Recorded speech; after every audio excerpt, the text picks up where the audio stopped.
Well, Izzy, are you ready to get back? Yep. Remember when you were just a kindergartner over there? Every morning I had to take you to class.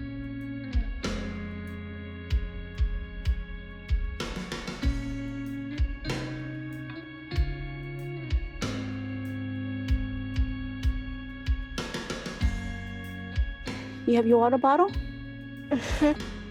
Okay. Well, I love you. Have a great day. I love you too. Bye-bye. Bye. See you at pickup.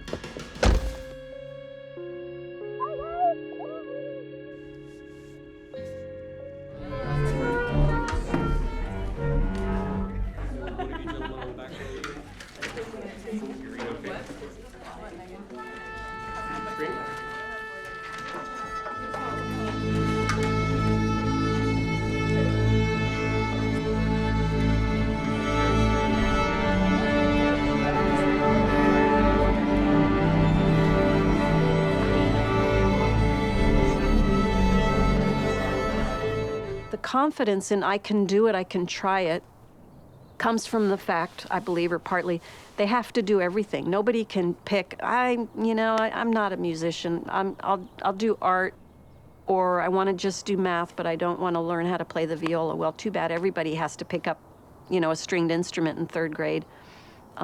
Everybody has to, in 12th grade, paint their portrait, looking in a mirror and painting their portrait. And there's, again, a very clear developmental reason why they're doing that in 12th grade.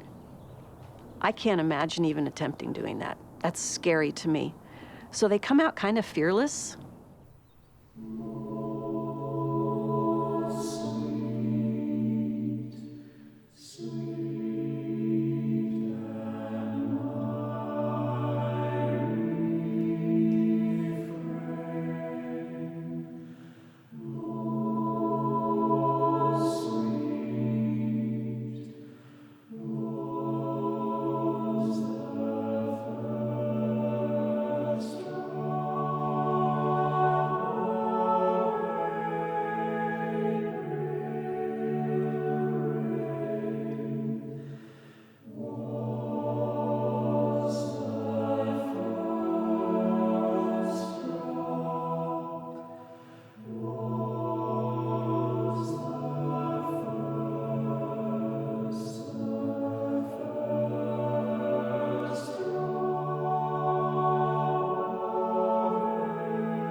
this is home. And it was that straight line and the curve on the first day. And I just felt, this is where I belong, and I love what I do.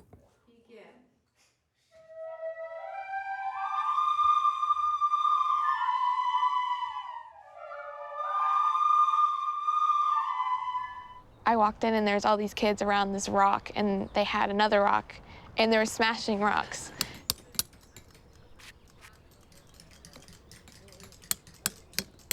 The foundation gets set in kindergarten on how they teach them and the rhythms that they use.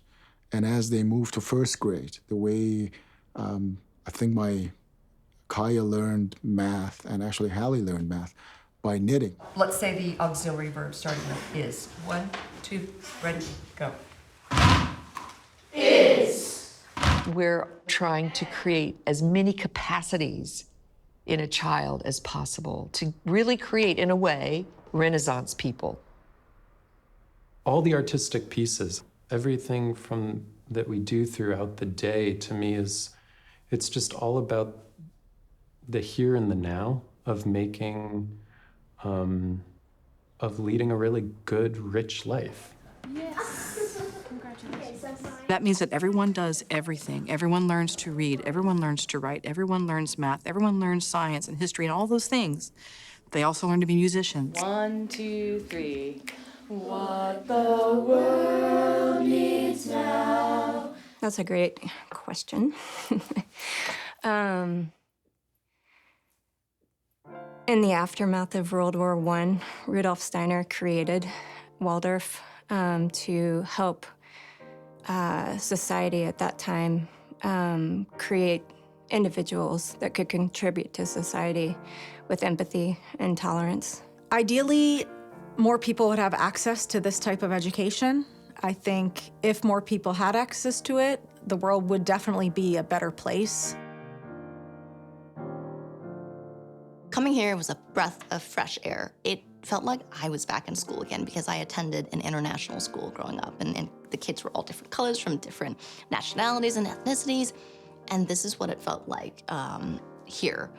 And I think if everyone can just have that experience, and we kind of took a step back from this sort of like nutty competitive world, because it's always gonna be that way, right? The real world's always gonna be competitive. If we just form this foundation first where it's about emotional and social intelligence, right?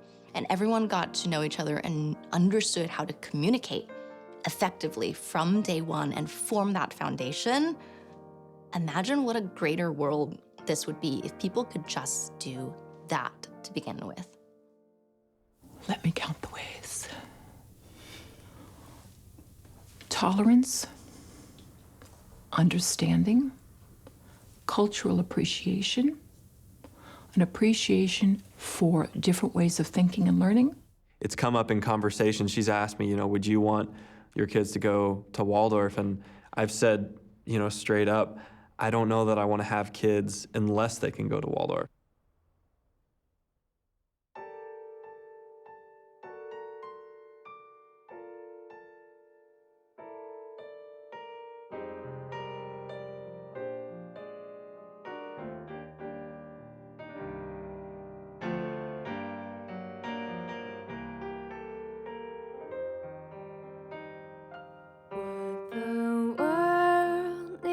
Now is love, sweet love.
Sure. In a group. Yeah. We might have a little bit of a backup since we're a little behind. What the world needs now is love, sweet love. It's the only thing that there's just too little of. What the world needs now is love, sweet love. No, not just for some, but for everyone. What the world needs now is love, sweet love. It's the only thing that there's just too little of. What the world.